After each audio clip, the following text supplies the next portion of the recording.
राष्ट्रिय स्वतन्त्र पार्टीका सभापति रवि लामिछाने पक्राउ परेका छन्। संगठित रूपमा सहकारी ठगीको आरोप लागेका लामिछानेलाई उच्च अदालतको बुटोल इजलासले थुनामा पठाउने आदेश दिएसँगै उनलाई पक्राउ गर्न प्रहरी उनकै घरमा पुगेको थियो र सो क्रममा डीएसपीले अन्तिम इच्छा सोधेपछि केही बेर सवाल जवाब पनि भएको थियो। एकपटक यो भिडियो हेर्नुहोस्।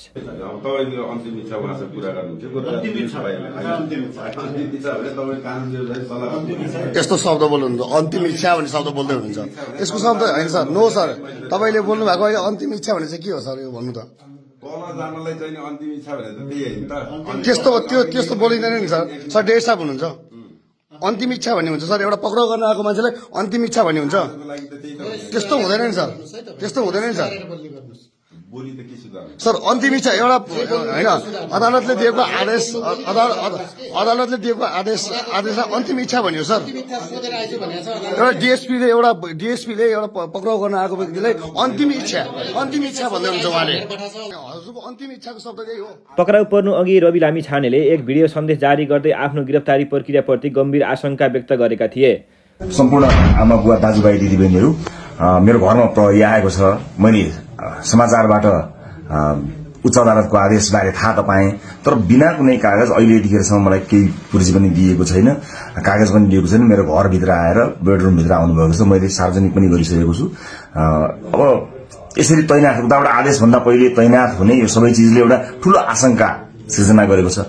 मैले सम्मानित अदालतको आदेशलाई सधैँ मानेकै छु, कानूनलाई मानेकै छु। म पहिला पनि आफै उपस्थित हुन गएको हुँ, अहिले पनि सार्वजनिक गरेकै छु। तर यो राज्य आतंक, यो धरपकड ममाथि के कारणले भइरहेको छ मैले बुझ्न सकेको छैन।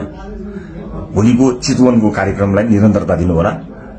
मलाई लागेको थियो म केही कुरा भन्छु भनेर, तर जुन तरिकाले अहिले यो सामान्य अभ्यासभन्दा पर गएर जबरजस्ती गर्ने कोसिस बिना कागजपत्र छ होला, ल्याउनु पनि हुन्छ होला, ल्याउन सकिने पनि थियो। त्यो लिएर आएर लैजान सकिन्थ्यो, भोलि ल्यान सकिन्थ्यो। भरे पनि अझै कागज बोकी वही प्रक्रिया मेरो लागि कुनै प्रक्रिया पूरा गर्न मानेको छैन। आतंकित बनाएर घरभित्र प्रहरी छिरेको छ।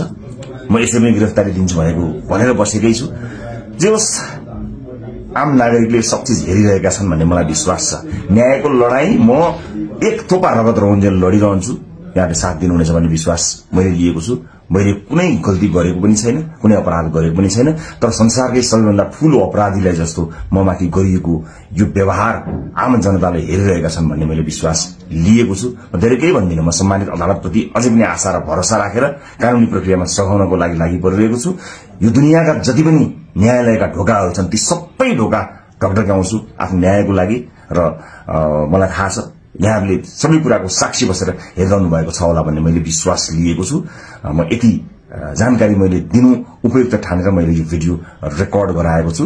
चितवनमा जति पनि मेरा आदरणीय मतदाता आमा बुवा दाजुभाइ दिदीबहिनीहरू हुनुहुन्छ, भोलिको कार्यक्रम नरोक्नु होला। अन्य साथीहरू आउनुहुन्छ, उहाँहरूले कुराकानी गर्नुहुनेछ, निरन्तर चलिरहन्छ। मलाई यिनीहरूले हत्या नै गरेछन् भने पनि नेपाली मतपत्रमा घण्टी चुनाव चिन्ह बसेको छ।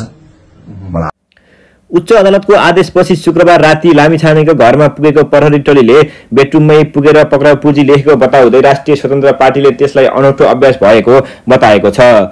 सभापति रवि लामिछाने पक्राउ परेपछि शुक्रबार राति भर्चुअल रूपमा बसेको केन्द्रीय समितिको बैठकले नागरिकको घरभित्र छिरेर कानूनी कागजात बनाउनु गैर संवेदनशील र गैर कानूनी भएको बताउँदै भर्सना गरेको छ। साथै उच्च अदालत तुलसीपुर बुटोल इजलासको आदेश विरुद्ध न्यायका लागि अर्को तहमा जाने निर्णय समेत गरेको छ। पक्राउ पर्नु अघि रवि लामिछानेले पनि न्यायका लागि सबै ढोका ढकढकाउने बताएका थिए। बैठकले डीपी अर्याललाई दिएको कार्यवाहक सभापतिको जिम्मेवारी पनि अनुमोदन गरेको छ। शुक्रबार राति पक्राउ गरेर जिल्ला प्रहरी परिसर काठमाडौँ हिरासतमा रहेका लामिछानेलाई आज विमानबाट भैरवा लगिँदैछ।